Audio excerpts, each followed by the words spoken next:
ഞാനപ്പുറത്തെ കുഞ്ഞുഞ്ഞമ്മ തോമസിന്റെ grand daughter. അറിയാം. എന്താ? എന്റെ വല്യമ്മച്ചി കുറെ വർഷങ്ങളായിട്ട് വളരെ ഡ്രൈ ആയിട്ടുള്ള ഒരു ലൈഫാണ്. അതുകൊണ്ട് ആ ജീവിതത്തിൽ കുറെ സുഗന്ധമൊക്കെ ഉണ്ടായിക്കോട്ടെ എന്ന് കരുതി ഞാൻ അവിടെ ഒരു പൂന്തോട്ടം ഉണ്ടാക്കുന്നുണ്ട്. അപ്പോഴാണ് കുട്ടികൾ പറയുന്നത് സാറിന്റെ കയ്യിലൊരു മഞ്ഞ റോസാച്ചെടി ഉണ്ടല്ലോ. മഞ്ഞ ഞങ്ങളുടെ പ്രിയപ്പെട്ട കളറാണ്. അപ്പോ സാർ അതെനിക്കൊന്ന് തന്നേക്കുമോ ചോദിക്കാനാണ് ഞാൻ വന്നത്. മഞ്ഞ റോസ് വേണമല്ലേ?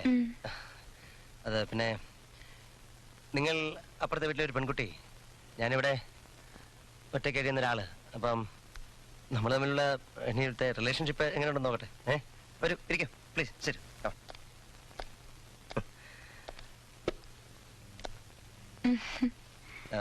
പേരെന്താ? ഗേളി. ഗേളി മാത്യു. Sweet name. പക്ഷെ ഞാൻ പസ്പസ് എന്ന് വിളിക്കും. അതാ സൗകര്യം. പ്ലീസ്. ഡൽഹിയിലായിരുന്നല്ലേ? ഇപ്പൊ എന്താ വെക്കേഷൻ ആണോ?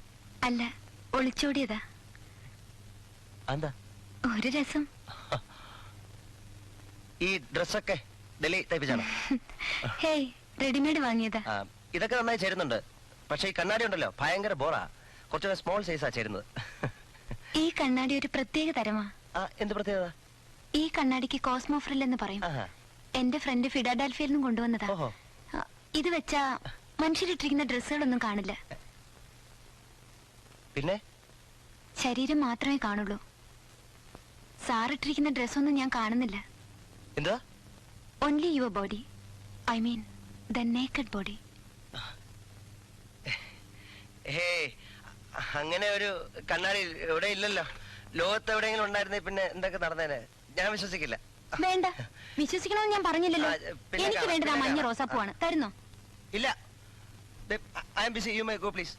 മൈൻഡ് യു, എന്റെ പേര് ഗേളി എന്നാണ്. ശ്രീകുമാറിന്റെ കയ്യിൽ നിന്നും എന്നെങ്കിലും ഞാനത് വാങ്ങും. എന്ത് പറ്റി വേണമെങ്കിലും വെച്ചോ. ഓഹോ, കാണാം. കാണാം. കാണാം.